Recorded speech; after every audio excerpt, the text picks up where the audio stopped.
خدا تک پہنچنے کے بہت سے راستے ہیں، لیکن میں نے خدا کا پسندیدہ ترین راستہ مخلوق سے محبت چنا۔ ماں باپ کے ساتھ آپ کا سلوک ایسی کہانی ہے جو آپ لکھتے ہیں لیکن آپ کی اولاد آپ کو پڑھ کر سناتی ہے۔ اپنی آواز کے بجائے اپنے دلائل کو بلند کیجیے۔ پھول بادل کے گرجنے سے نہیں برسنے سے اگتے ہیں۔ مولانا روم سے کسی نے پوچھا کہ کون سی موسیقی حرام ہے؟ مولانا روم نے جواب دیا، امیر کے برتنوں میں چمچ کی وہ کھنک جو غریب اور بھوکے کے کانوں تک پہنچتی ہے۔ اپنے دل کو اس وقت تک توڑتے رہو جب تک یہ کھل نہ جائے۔ اس دنیا میں کوئی خزانہ سانپ کے بغیر، کوئی پھول کانٹے کے بغیر اور کوئی خوشی غم کے بغیر نہیں ہے۔ 1000 قابل انسان مر جانے سے اتنا نقصان نہیں ہوتا جتنا ایک احمق کے صاحب ہتھیار ہو جانے سے ہوتا ہے۔ تمہاری اصل ہستی تمہاری سوچ ہے، باقی تو صرف ہڈیاں اور خالی گوشت ہے۔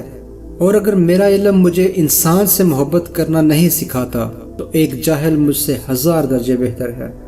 مولانا روم سے کسی نے پوچھا زہر کیا ہے؟ فرمایا ہر وہ چیز جو ہماری ضرورت سے زیادہ ہو زہر ہے، جیسے قوت، اقتدار، دولت، بھوک، لالچ، محبت یا پھر نفرت۔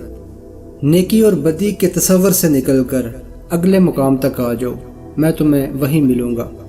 مسجد رقص کرنے کی جگہ نہیں ہے، مگر میں نے وہاں جہالت کو ناچتے دیکھا ہے۔ کچھ دیر کے لیے قبرستان جا اور خاموشی سے بیٹھ اور ان بولنے والوں کی خاموشی دیکھ۔ درویشوں کے علاوہ دنیا کے باقی لوگ بچوں کی مانند ہیں جو دنیا کے کھیل میں مگن ہیں۔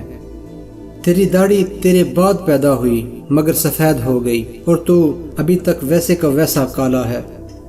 بڑی مبارک ہے وہ آنکھ جو اس کے لیے روتی ہے، اور بہت ہی مبارک ہے وہ دل جو اس کی خاطر جل بن رہا ہے۔ جس شخص نے زندگی میں سرکار دو عالم صلی اللہ علیہ وآلہ وسلم سے عشق نہیں کیا، اس شخص نے خود کو زندہ جہنم میں ڈال دیا۔ اگر تو بیکار پتھر ہے تو صاحب علم کے پاس بیٹھ، گوہر بن جائے گا۔